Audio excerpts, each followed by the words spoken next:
परभणीच्या क्रीडा अधिकारी कविता नाग यांची ऑडिओ क्लिप व्हायरल झाली आहे। कर्मचाऱ्यांकडे पैशांची मागणी करतानाची ऑडिओ क्लिप व्हायरल झाली आहे। आमदार राजेश विटेकर विधानसभेमध्ये तारांकित प्रश्न उपस्थित करणार आहेत। TV9 मराठी या ऑडिओ क्लिपची पुष्टी करत नाही।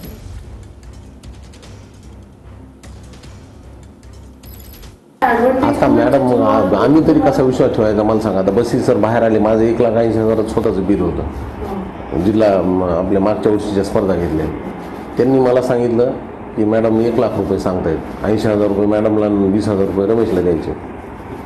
किती म्हणाले मी 50 म्हणाले। हां, तर 50,000 तुम्ही म्हणाला होता, बरोबर आहे। पण मॅडम मला म्हणायचे की आता जर आम्हाला हे जर असं पर्सेंटेज लागू लागलं तर सांगा तुम्ही, बाहेरच्या जनतेत तर आमच्यात काय फरक राहिला? नाही 180 मध्ये काहीतरी होतं ना सेटलमेंट?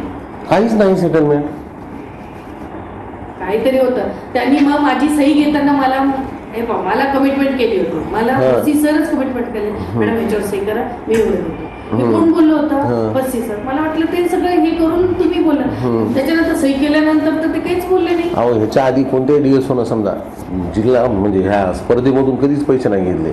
समजा कधी जर गरज पडली ऑफिसमध्ये, एखादे अधिकारी आले, ऑडिट आलं, हे आलं, तर म्हणजे अशामध्ये समजा 5-10 हजार रुपये आमच्याकडून काढून घेतले समजा। पण असं कुणी असं म्हणलं नाही की म्हणजे ऑफिशियल सगळा खर्च देत असं। तर आतापर्यंत तरी मला ऐका, पवार साहेबांनी कधी मागितले नाहीत, त्याच्या आधी टेंबे सरांनी मागितले नाहीत, किंवा मोराळेबाई होत्या, गिरी साहेब होते। तर ते फक्त म्हणजे तारीख मिस होऊ नये म्हणून आधी नाही टाकता येणार। हो रमेश, आता रमेशही माहिती आहे। रमेश, मला आतापर्यंत कधी स्पर्धेच्या ह्याच्यात कोणत्या DSOनं पैसे मागितले? एवढे नाही म्हणजे कधी, पण त्यांनी जरी घेतले असले तरी कशाला?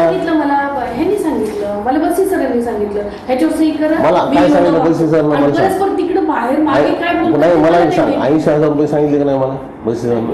हे मी बोललेच नव्हते। मला म्हणले मॅडम मी 50 आणून देतो, तुम्ही ह्याच्यावर सही करा, मला असं हे बोलले होते। घ्यायला पाहिजे आता पण ते असं नाही ना, काही